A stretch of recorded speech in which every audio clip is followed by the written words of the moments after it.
creative strategy, and I can honestly say I love my job. I love what we do for a living.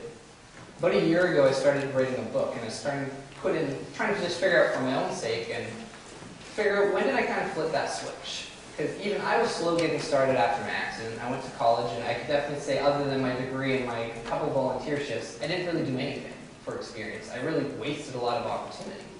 I was trying to think of when did it switch in my head of what I should be doing right. And it just stuck out. There was this one event when I had to recuperate from my injury. I was doing a lot of physical activity, a lot of working out, just because I had to rebuild all my back muscles, my neck muscles. I had no core strength, and that was all a part of getting healthy.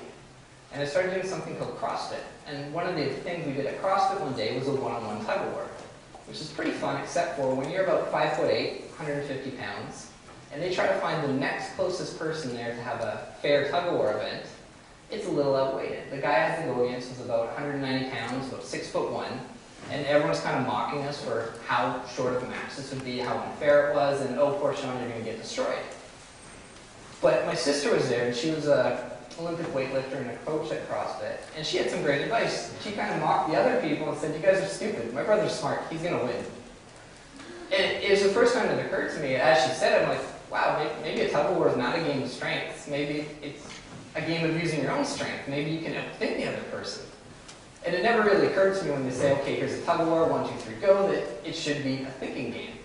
But for me, it was easy. I just thought, okay, I've got a plan. I just took as low as I could to the ground. The person would pull, trying to embarrass me by going as fast as he could. And as soon as there was slack because he got tired, I just took 3 steps back and went as low to the ground. Within about 3 attempts at this, I won the match. And it really clicked in my brain in that, you know, sometimes just because something's a tug of war, it doesn't mean you have to pull.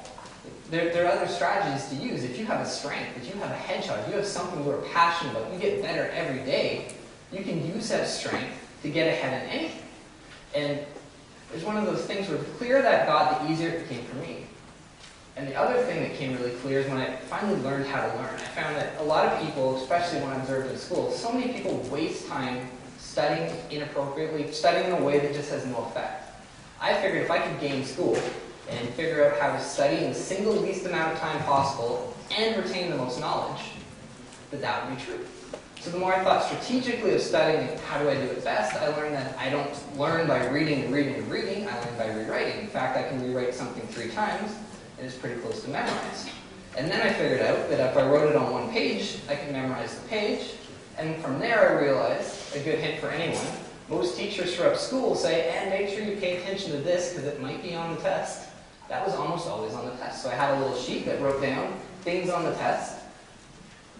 And I just continuously rewrote that for studying. But it meant my entire studying was to write everything on 1 page, rewrite it 4 times, and that was all I needed to do. The rest of the time could be dedicated to building experience. The more efficient I got, the easier it was to find time to do the things that actually got me ahead. And it was really just once it got started that I realized all I need to do is get 1% better every single day. And that's it.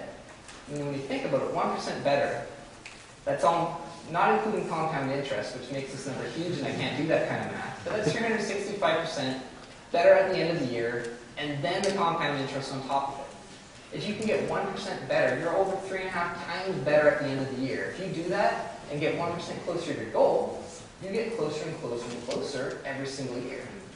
And even as I find that there's a lot of examples where you think, I don't have time,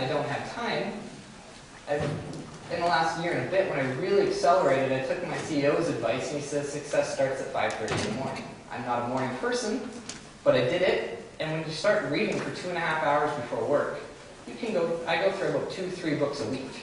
By the end of the year, including books, blogs, things like that, it's pretty close to, I don't know, just under 100 things of learning. And when you think, if you're competing against something, you're trying to get a job, even if you read a book a week, that's 52 books a year. Do you think you'd be better if you read 52 books a year and have more insight than someone who just doesn't read at all? And a lot of it just became finding the time to get 1% better every day. And really the biggest takeaway that I have as far as what really helped me develop at a speed faster than I ever thought possible is when I started thinking strategically about how do I get experience? How do I not rely on someone else? How do I control my destiny? How do I do that? And it's something, I've never actually heard what it's really called. I call it strategic entrepreneurship. And that's when you start a business with the entire goal of getting paid experience. Because every single skill you encounter is something that you can learn. And if you have the opportunity to create your own opportunities, that means every single experience can be learned as well. So anything in your experience gap, you can simply just create. And the cool thing is, if you're passionate about something, even if it seems like there is no way to do it, you can start a blog, you can start a website geared around educating other people on the same thing you're passionate about. You're passionate about medicine, you're passionate about science. And you gotta think, if you went to a job interview and everything being equal, you go to that interview and say, I love this so much that on my free time I do this. I have my own business based around educating people. I provide this service. I do that. It stands out in your mind. It makes, wow, here's a person who does things. And one of the biggest problems people have in businesses when they have employees is they hire employees who need to be told what to do. They hire employees who simply do the minimum and go. But you run into someone who has entrepreneurship in any form in their background, it's a compelling story.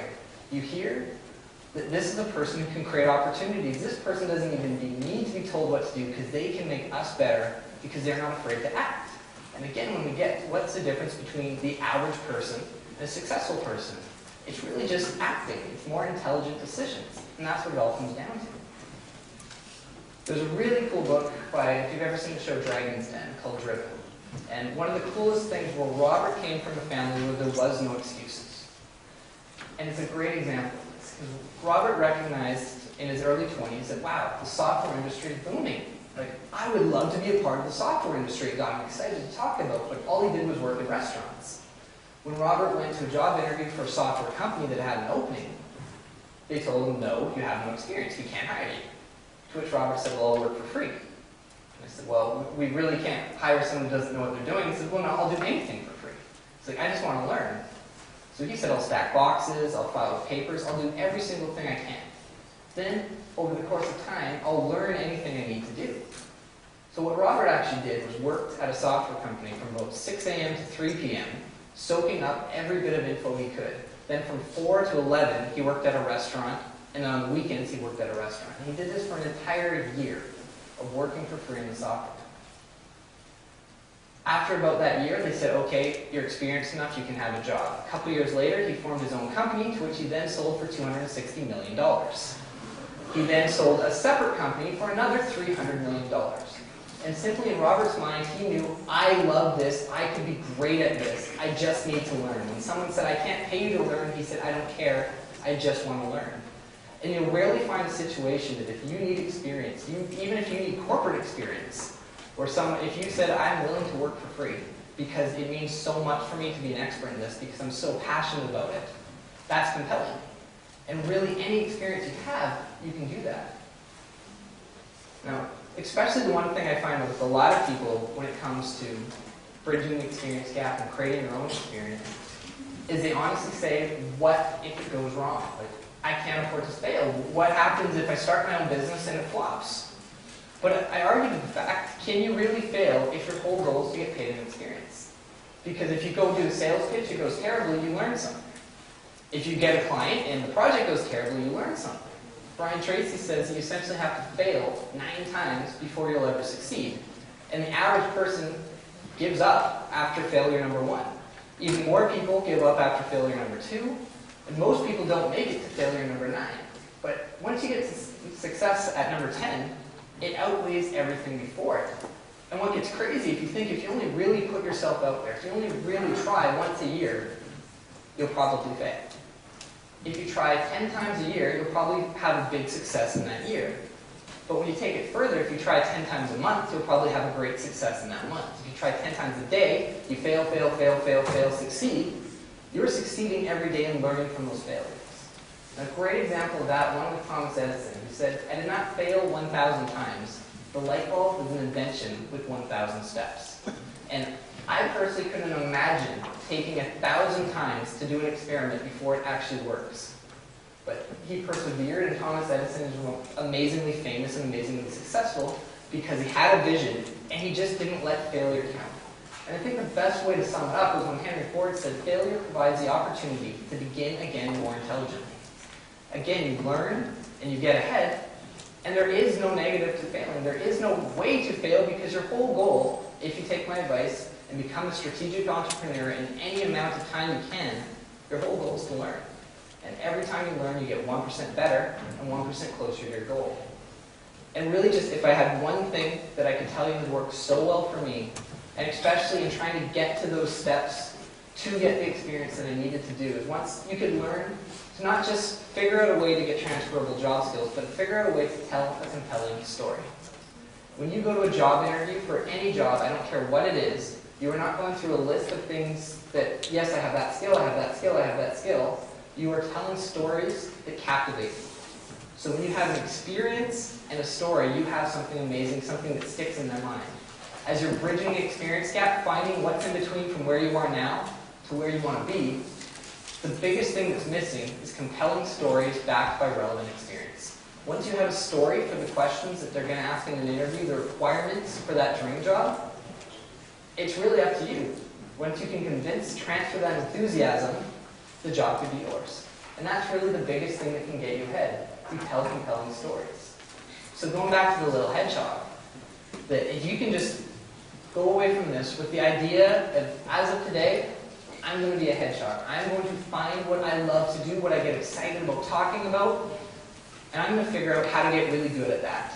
And as you can get 1% better at it every single day, you can be great at your one big thing. And when you are great at your one big thing, I really don't care what the skill is. You can find the world's best World of Warcraft player, and I'm sure he's figured out a way to make money training people on YouTube.